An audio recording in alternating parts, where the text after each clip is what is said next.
Welcome to the deep dive. We're here to cut through the noise, stack up the insights, and bring you the knowledge that really matters. And today, we're tackling a big one, Mount Everest. Yeah, it's an icon, isn't it? A symbol of, I guess, ultimate human challenge. But we're going deeper than just the summit photo. Exactly.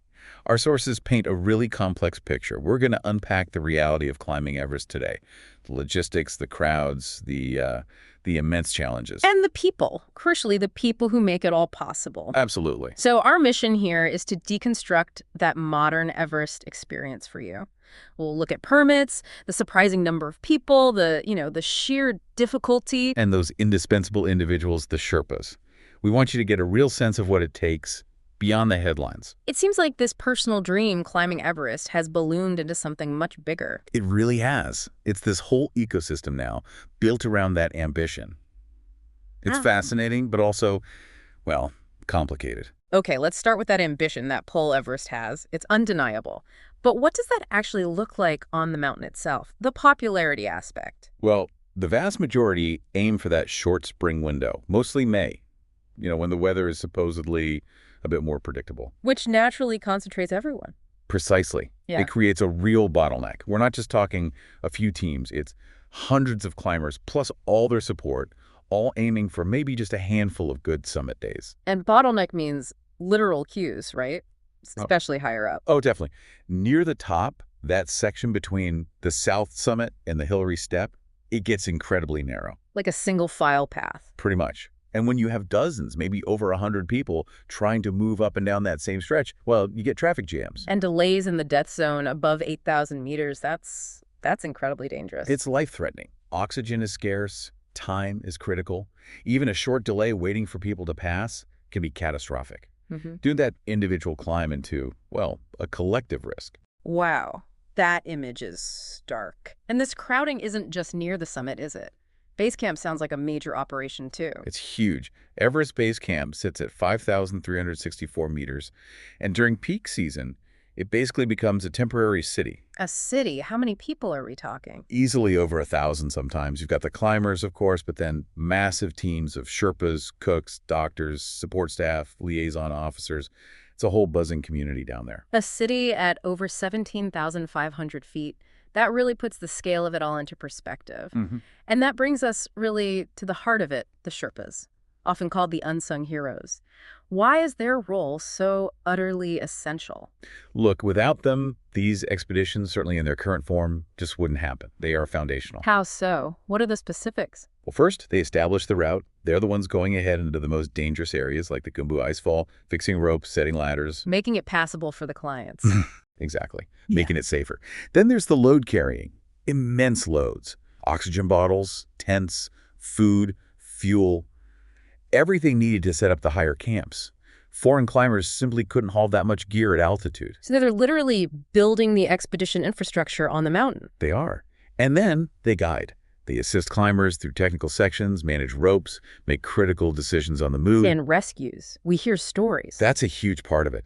When things go wrong, snow blindness, exhaustion, frostbite, severe altitude sickness, it's almost always the Sherpas who perform the rescues, especially high up. Wow. There were incredible accounts of bravery, Sherpas giving up their own supplementary oxygen, physically carrying incapacitated climbers down from extreme altitudes. At immense personal risk. Immense risk. The dangers they face, the friends and family members many have lost on the mountain. It's a heavy price they pay, so others can pursue this dream. It's a system really built on their courage. And it's a complex system even before you set foot on the ice. The bureaucracy, the permits, tell us about that. Right, yeah. Navigating the Nepalese government requirements is the first step. There's a hefty permit fee. For foreign climbers in spring, it's $11,000 US. Just for the permit to climb. Just the permit. There are variations for other seasons or for Nepalese climbers, but that's the main one. Then you have fees for a liaison officer, mandatory insurance. Insurance covering what specifically? For climbers, it has to cover rescue operations, like helicopter evacuations if needed lower down. And crucially, expeditions are legally required to provide comprehensive life and medical insurance for their Sherpa staff. That's vital. And wasn't there something about managing waste? A deposit? Yes, that's right. There's a $4,000 garbage deposit per team, which is refundable.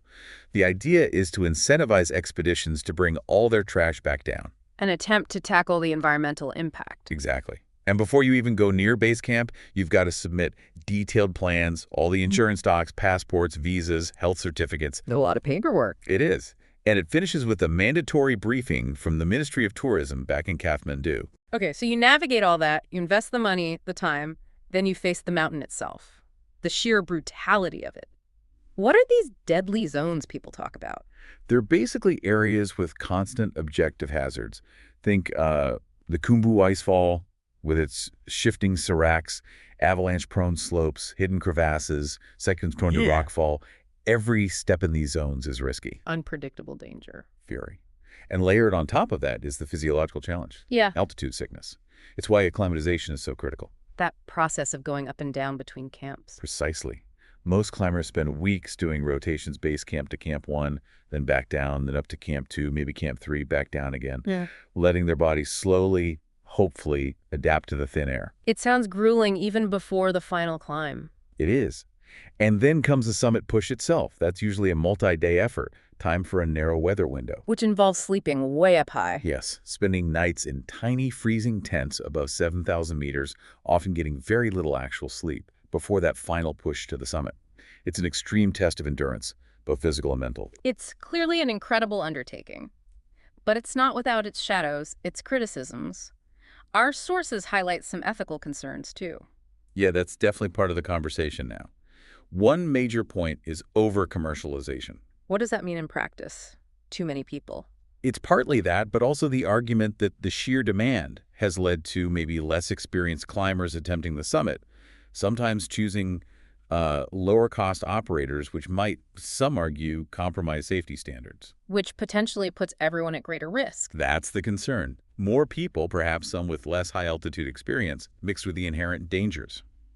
It can create a volatile situation. And if things do go wrong up high, rescues are incredibly difficult, aren't they? You mentioned helicopters have limits. They do.